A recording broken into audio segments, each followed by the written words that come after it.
And so I'm going to tell you about how to measure all the things and so much less. And the reason why I'm going to do that is because what I've heard over the last 2 days is fascinating, exciting, interesting. But to make further progress, I'm going to actually argue that we need to measure all the things, but so much less. So he was talking about the development of ocular dominance columns. I'm going to talk about self-regulation. All right, this is a little something that may be a little bit closer to what we believe is a real important part of our ability to motivate and is basically achieve our own goals in life. You know, as economic agents, as people, as family members, and all this kind of stuff. Our ability to sort of be able to get what we want, given what we want, and what we can do is important. And as we all know, this is actually an area where there's a lot of individual variation, and it starts very young, and the variation we see from very young is actually very predictive. And we know this because we've seen cute little things like this, okay? The marshmallow task with Walter Mischel. This is not his data. This is not his anything. And do I have a scary laser? That's scary enough. This is a little kid who's facing a variant of the marshmallow task where he's told, okay, you can eat the marshmallow now, or wait, in this case it was 5 minutes, and you can have a bigger reward. And needless to say, preschoolers do not easily all do as well in this task, and the kinds of strategies they go through, and it'd be cloying and manipulative to show them, so I'm not going to, are very different.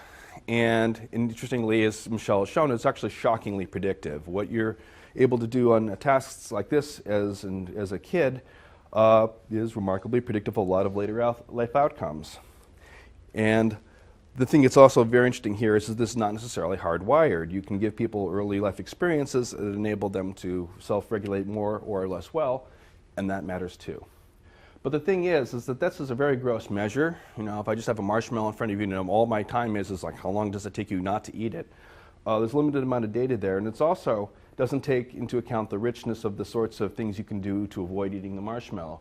And so when people talk about self-regulation in the business, at least in the psychology business, they actually have a central idea in mind that they often use to say, oh, I'm studying self-regulation, when in many cases what they're actually studying or measuring anyway are various constellation of basically related measures that contribute to self-regulation potential but are something a little bit different. So conscientiousness, your ability at one level essentially to follow directions, to sort of, keep that goal-minded, what have you, impulsivity, your ability, or often the opposite of impulsivity.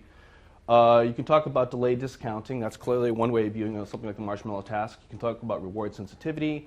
Under stressful situations, some people fall apart more rapidly than others, and people regulate their emotions differently. And in a more cognitive sphere, which is the one I'm unfortunately going to be concentrating on here today, simply because we have just better data and the better chances of getting more data into some of our larger studies, you can talk about processes like inhibition, executive attention, effort, full control. Really complicated things, way more complicated than ocular dominance columns, but nonetheless, the kinds of things that I will try to say we actually can get a pretty good idea of how to measure.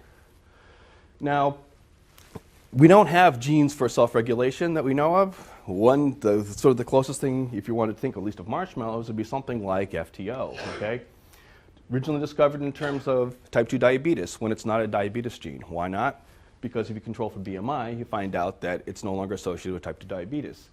Well, BMI could be almost anything. It could have been like, sort of a gene affecting your metabolism rate for carbohydrate or something like that, but it's not. It actually simply affects how much you're eating, okay? So when you actually look at the FTO in humans, it does affect eating behavior. In the earliest study to look at it, they actually computed the people with the highest risk were actually eating 280 calories more per day.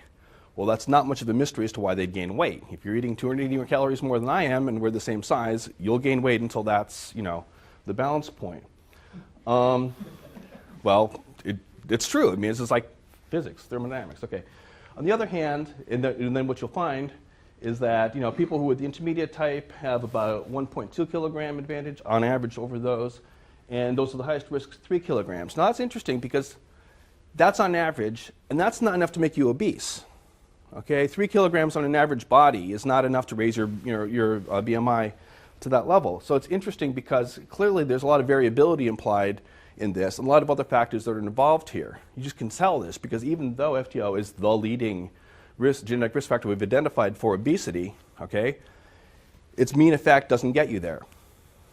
All right, I just want to point that out.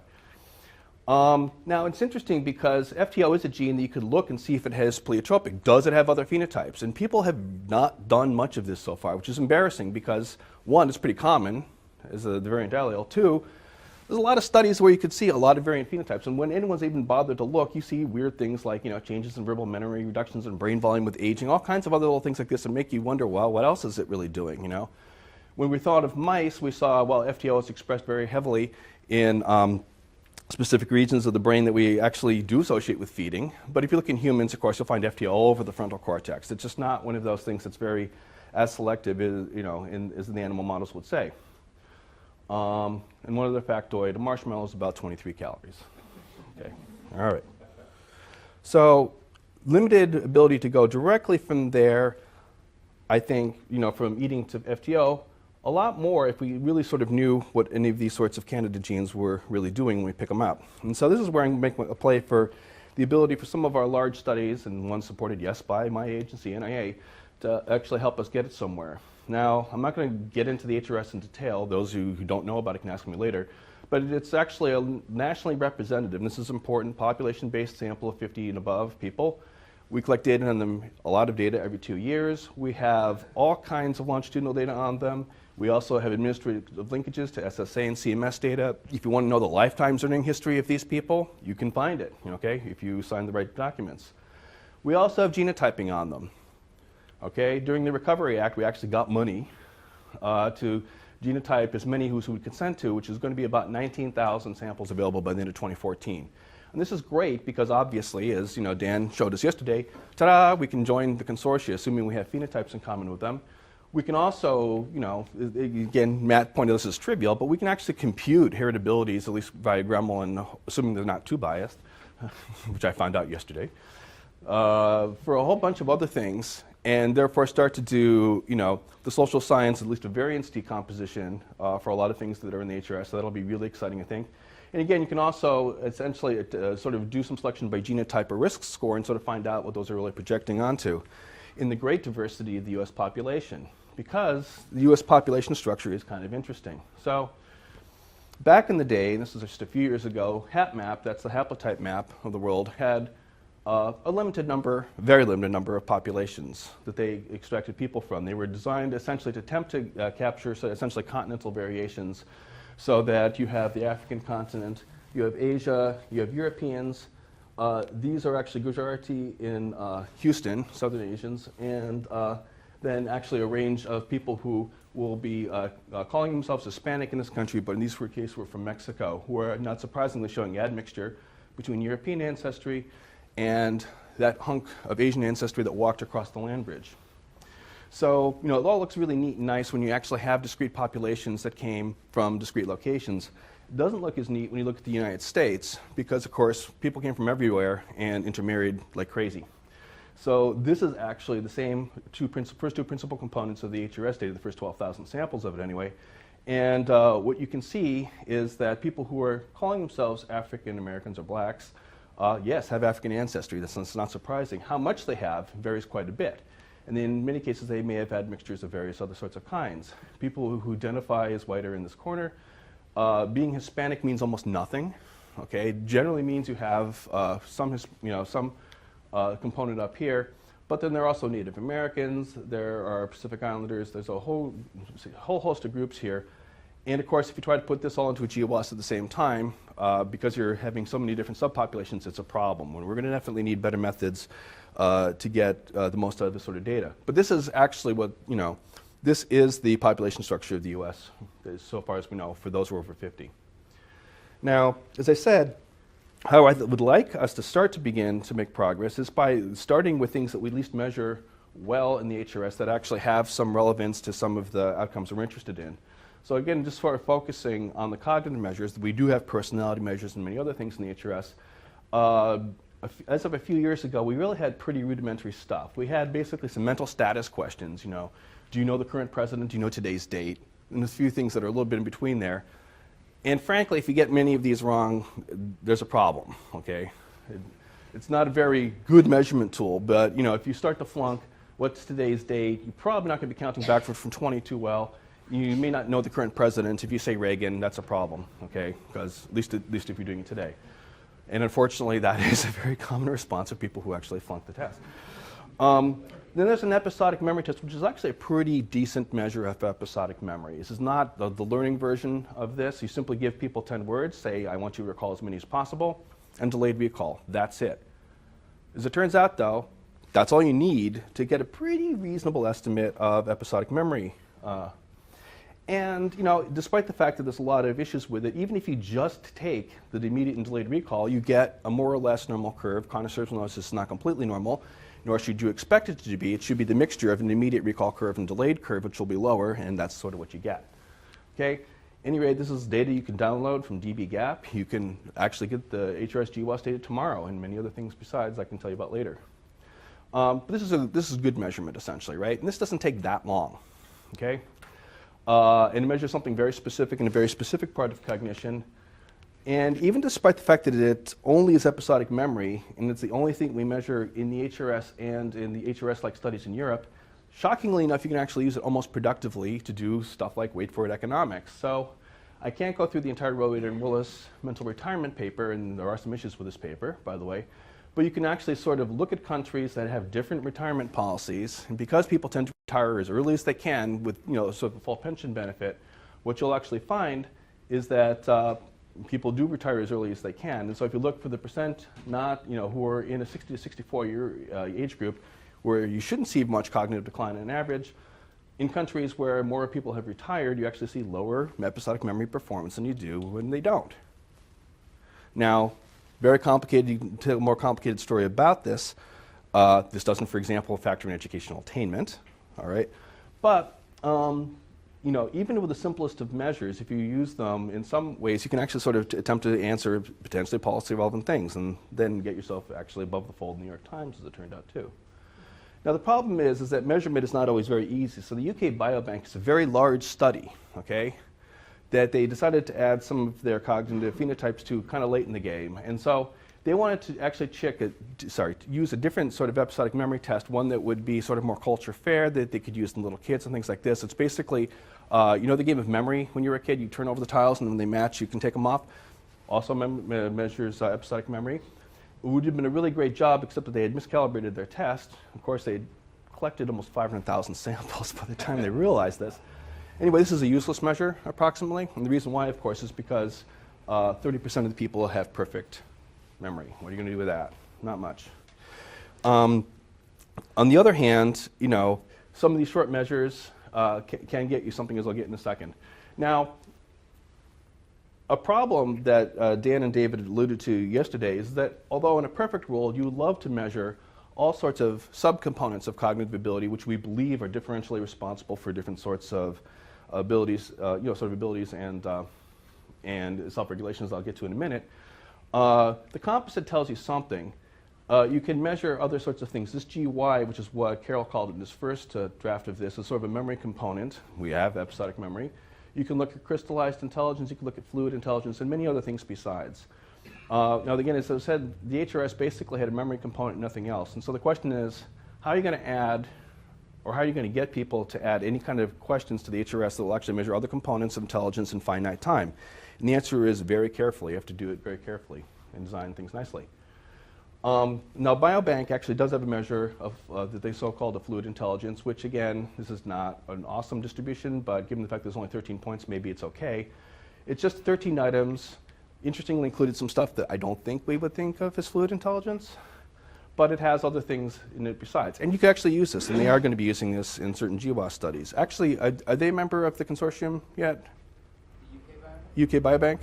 No? They'd have 500,000 samples to add to the story. It would be kind of neat with some limitations. But what the HRS decided to do is they decided to actually measure one specific element of fluid intelligence. I don't have time to get into exactly what it was. It was a number series task, okay? That's off of the Woodcock-Johnson. This is where you give people, in the original anyway, 47 items that are things like, okay, what's next? 1, 2, 3, 4, And then some of the things that were much more complicated, 9, 7, 5, 3, et cetera, et cetera. And off of all the 47 items, you can come up with a really pretty good score that has nice measurement properties, but there's no way that you're going to be able to administer 47 items of the Woodcock-Johnson number series task to 20,000 people in the HRS. It ain't going to happen. So when Jack McArdle offered to do that, they said, no, make it shorter. But we can do that because, as it turns out, the items are different in difficulty, okay? And using item response theory, you can actually design tests that where you can dial in somebody's ability on this test with a much smaller number of items, okay? Ignoring the complexities of this diagram, basically, a fully adaptive test will give you more information than any other choice. But as it turns out, the so-called half-adaptive version, where I give you 3 items, an easy item, a medium item, and a hard item, and I'll score you 0, 1, 2, 3. And then based on your score there, I'll give you 3 more items that will hopefully be at the level of approximately where you are and dial in exactly where you are. So those 6 items, which is what we chose for the thing, basically give you almost exactly the same resolution as all 47. This is great. This is what you can do, as it turns out, with a lot of classical tests to get much shorter versions of them that have nice measurement properties that really measure the same underlying construct as classical tests. And we see this as sort of where the future is. So to take an extreme example, and I love this example because there's another study we're now supporting. Project Talent, okay, was a study where we took data from 377,000 high schoolers in 1960.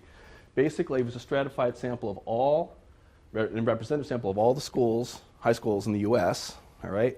And we had them sit down for 2.5 days and do our tests, okay? Really, we could do that in those days. Never again, I don't think. It was the post-Sputnik era. We wanted to find out why these kids weren't going to what we now call STEM disciplines. Why didn't we have enough, rocket scientists, okay? With China on the horizon, in 10 years we'll be able to do the same thing. And I'll tell you how we won't have to sit people down for 2.5 days to figure out why they don't go into STEM. But at any rate. So one of the things you could easily measure out of this, and they were very interested in, was basically all the information that people knew, okay? So this is information, it's basically crystallized information, all the facts, all the figures, all the things in many domains, and there are 350 questions of this. Now, again, because we have 104,000 points here, this is a pretty nice distribution. Again, it's not normal, exactly, but it's close-ish. But again, the interesting thing about this sort of data is that's just the students. As I said, they're embedded in schools. Now, if schools had all been the same, if people were just randomly assigned and they did what they did, what you'd expect is if you actually look at the school level data, you'd see a very sharp spike at the mean and basically just sampling error around the mean for the width of the distribution, which of course ain't what you see, okay? There are schools, there's one school, it's in New York City. I won't tell you which of the high schools it is. What? It is Stuyvesant, I think, yeah. And there are other schools where people are quite literally, answering only 1/3 as many of the questions as average, okay? A lot of variation in school. And this is great because now with this data, and people are trying to now follow them up longitudinally, we know an awful lot about what their abilities were in high school, what kind of schools they were at, and because there was an awful lot of background questions asked, we know a lot about these people, and it's interesting potentially to see what happens. The problem is that if I want to know and retest, for instance, their crystallized information, I ain't going to ask them 350 questions, particularly ones that include some of the things that were asked before. Which of these is made of glass? This is the first question. By the way, this is one of the questions that if you got this one wrong and a few others, that you realized you were either really, really cognitively impaired or faking it. That's mirror, yes, okay. To surrender means to, now I know some of us don't even know the meaning of the word surrender, but here it was yield, okay? A harder item. The principle of a loan is this is actually, I'd love to know if people really knew this in the US population. Yeah, that's what the answer is. And the least culture fair question I've ever seen on a standardized test ever, which is, in a bridge game, the dealer might start the bidding by saying, okay, the answer is 6 clubs, of course. If you were ever playing bridge with me, however, and you as dealer opened 6 clubs, unless you have one of about 3 hands I can think of, I'm going to come across the table, self-regulation be damned, and club you over the head because, well, anyone know anything about bridge? Does that make any sense as a bid? I've never ever heard that as an opening bid. No. Well, what would it mean if somebody did do that, though? They would have every club in their hand and probably a lot of other points too. I mean, I disagree. That would be a really poor bid for the hand you said. Anyone have an idea who plays bridge? Yeah. Maybe a takeout? It's almost certainly a weak bid. Yeah, it means you probably have 10 or 11 clubs. You probably have the ace, you probably don't have the king. All right, you may have one outside entry. And the idea is you're simply attempting to make sure that nobody else can make a contract here because your defensive value is 0. If you have that hand, if I were playing with Peter, I think we'd be okay on this. If you opened 6 clubs, I wouldn't kill him. I'm not so sure. If you have 35 points and you're opening 6 clubs, I'm coming across. That's just no good. We just play the power system and win everything. All right, there you go. Now, okay, but the whole point here is the nice thing about this information stuff is there's a lot of questions that are crap, okay? You can do IRT based on this, and Jack has got this down to basically you only have to ask people 12 or 15 questions and get all of the resolution they got from the 350 and fair test besides. And this is nice because I cannot possibly get people to add sort of full length, measures to any of the large enough studies that are going to be large enough to help us do gene discovery or any of the things that we were hearing about yesterday. 12 items I might be able to wheedle. And since 6 is actually almost as good as 12, I can wheedle that too maybe. All right? Slowly but surely we'll take over the world and get better and better measures of more specific cognitive abilities, he says. Now there's another way of going that was made very popular in the genetic epidemiologic psychiatric disorders idea.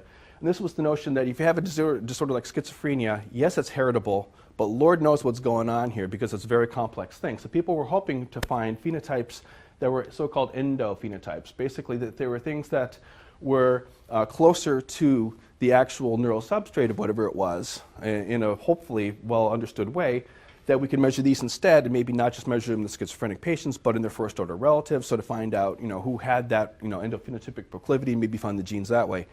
I only mention this as a sort of a curiosity because it has not actually worked out so well, okay? Pre-pulse inhibition and startle responses, those are neat because you actually can measure them in mice, okay? But, again, it hasn't led to much discovery. Smooth pursuit eye movements are a little bit interesting because you do see them often very disordered in schizophrenia, okay? But the thing is that you don't need to see the smooth pursuit eye movements in the schizophrenic to know that they're schizophrenic, Yes? Schizophrenics, they get medication which gives them Parkinson-like. Yeah, so exactly, and this is the other problem too, is that this is why the hope was is that you could do some of these things and find the phenotype in the first order relatives who are waiting on the meds, and that you'd progress that way. And again, the nice thing about something like smooth pursuit eye movements, we know something about their cortical organization and all of that stuff too. It's been something at the dead end, of course, because basically this is sort of a candidate task approach, right? We thought we knew what was wrong in schizophrenics, and it has something to do with control of maybe things like, smooth pursuit eye movement, so we'll test that and hope for the best, and maybe it works, but maybe not so well. Instead, there are some endophenotypes that are kind of interesting. So this is one that was recently published in Science from the VETS, Vietnam-era twin study of aging study. This is quite remarkable. They used 406 twins to do this, on which they had MRI structural data. And basically Anders Dale and his friends at UCSD sort of realized, wait a minute, here's something we can do with the twin data that's kind of cool. We can compute genetic correlations of the peel surface area at 160,000 predetermined locations on the standardized brain atlas that they had been using, and then we'll cluster those, and what will happen? And the answer is, because it's Anders Dale and he can do no wrong essentially, it works perfectly, okay?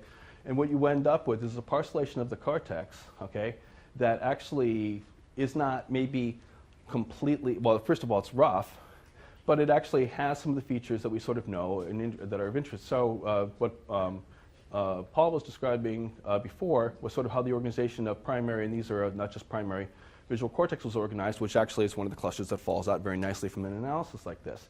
Now this is neat, it's a first step, so you can sort of wonder, hey, now that we can sort of parcellate these things sort of genetically, can we, for example, figure out whether age-related change in, say, prefrontal cortex, this way defined, is actually more, a more valid measure of change than other sorts of things, et cetera, and so forth. Can we find underlying genes that are sort of controlling, these sorts of things as well? It's possible, maybe.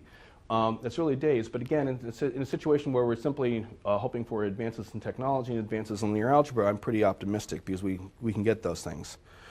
But where I think a lot of the action is going to be for the studies that will be of greater interest to people in the room here, and economists in particular, looking at intermediate phenotypes sort of more generally, basically latent phenotypes, quantifiable traits that we hope do a better job in mediating relationships between genes and manifest behavior. Now, I'm not actually sort of suggesting that people go and try to find sort of brand new ones that they think will be particularly fitting for FTO or some other gene. I'm suggesting that we have an awful lot of constructs that we know how to measure in psychology and other social sciences. What we can do is we can optimize them, all right, for use in these somewhat larger studies. And I'd also like to point out that although some of the constructs people come up with sound a little bit funny to our ears, 100 years ago that was the same thing was true about many of the cognitive constructs that are latent, yes, but are now so well accepted we forgot where they came from. Episodic memory is not a natural kind. We decided to come up with a test for it, and we can measure it pretty well. And that's true for a lot of the other things as well. So how are we going to actually measure self-regulation? As I just pointed out, it's a really complex, hairy mess. I could hopefully come up with like maybe 11 questions to do it. What I'm going to suggest is you identify the items or tasks that have face validity for specific constructs. You design the experiments or instruments that measure the phenotype, validate them, and then when we're using them for these larger studies, do the item response theory thing. We know how to do this. This is the technology. Anyone can do it. Create crosswalks between my instruments and the ones that in somebody else's GWAS study and someone else's GWAS study. Hopefully get people, by asking us for money, to get some of these things measured in other studies, and I think you can really make it happen. So in other words, what I would like to do is I'd like to suggest that people don't have to settle for the crudest measures we have available. You simply have to convince people that they can get some return on their value by adding a modest number of items that they can collect sort of at their leisure in samples. So one last example of this. NIA has, and this is a slightly different topic, NIA has... could you just comment on that last question? So when you come up with these measures, you want to also include the fact that there may be some of the previous measures, like cognition, would be a factor here in self-regulation. That Absolutely. A really non-trivial identification issue, but Yeah, I'm just wondering what the... Well, no, and the interesting thing, Jim, is if you have the item level sorts of stuff, you can sort of do it, okay? And I'll show you... But I have a bunch of measurements on which you're essentially performing tasks, or a test or whatever. And now I think there may be a vector of these components. So it's not like a single latent trait analysis where right. scale. I mean, it's a vector that I'm trying to extract. And Absolutely, yeah. That becomes interpretively more difficult. I'm just curious what the thinking is on. Well, okay, so it's interpretively more difficult, but it's not, it's an original problem. Actually, Peter, you were asking yesterday whether people were doing canonical correlation, for example, right, on these things. Canonical correlation? Yeah. If I have a vector of outputs, you can attempt to find out, for example, for a given gene, for a given whatever, if I've got a vector of outputs, what the best predictor of that is. You can do the, sorry? The best set of predictors is what I'm trying to... See, that's Well, the point. right. You're converting it into a scale, and what I'm wondering is that a relevant thing? Think about self-control as another task. Is it really just kind of one factor that's called the self-control factor? Absolutely not. And what I would actually suggest is, so you want one or two of those tests from each of those ovals that I had before, right? So I would like to like discounting, but I don't want to call that self-regulation. I would like a measure of executive control, but I wouldn't want to go for that either. I'd like to have a measure of conscientiousness, and I can get those too, and I can dial them down to some number of items. And the greatest thing is that it's the thing is that what I'm saying is that to measure self-regulation using all of the instruments that people have currently used is fairly hopeless. Using a subset of those that I've optimized for the task and figuring out how those crosswalk with each other and with performance and these other tasks or experimental tasks, that's doable. That's just technology. And then once you have the crosswalks developed, all right, if you've, for instance, come up with a study that's a different vector of tests than you do, at least you'll understand how they relate. But in principle, given what you showed earlier in your talk, you have all these clusters, right, in your Venn diagram. Yeah. And you could imagine then what self-control or self-regulation is basically a manifestation of something associated with each of those clusters. So and it wouldn't be a self-regulation per se. It would be something that would be... And the interesting thing, too, is it doesn't have to be exactly the same constellation in every person. Correct. You and I can both be successful on the marshmallow task, and I could just be it because I'm a rule-following Fed. You tell me not to eat the damn marshmallow, and I won't. Right. And you could, have, a very different mental process going on, but it's okay because maybe my way actually doesn't predict the good outcomes and your way does, and you can find that out. But the nice thing is that, again, it's sort of a way of coming up with much richer data as cheaply as possible. And the reason why is because the unrich data that we've got is going to be very limited. And this is basically my idea. So just again, one last thing. At NIA, we have a problem. We have a lot of studies that measure dementia in a lot of different ways, okay? And the problem is that when somebody asks you, and we do get asked, what's the prevalence of dementia, right? You can say, well, if I look at the Rush study, it's really high. If I look at the HRS or the Adam subset of that, it's really low. It sort of depends. It's all over the place.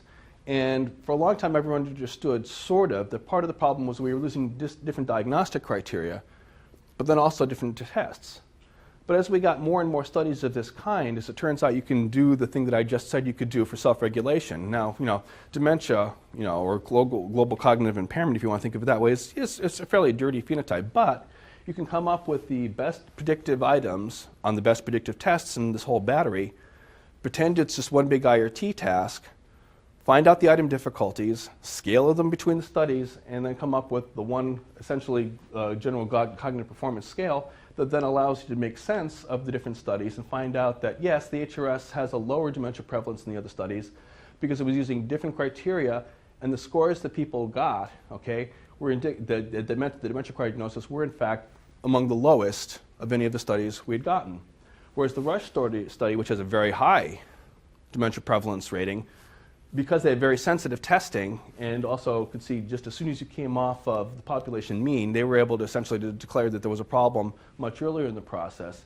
And then similarly, people, NMAP and ROS are the same study essentially. They were both run by David Bennett. All of the studies that were using these clinical consensus criteria were coming up with diagnosis of dementia here, YCAP, again, a little more impaired. But the cool thing is that now when somebody is attempting to do a GWAS or something for dementia, right?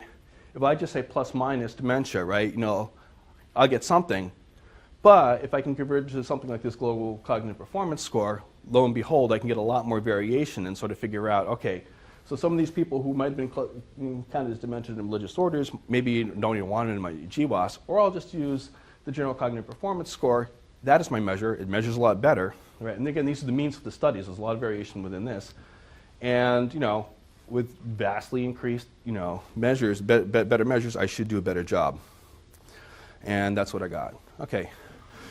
Now I talked too long, too, so I definitely see we need to go on to the next person. But if there are any questions, no. Good.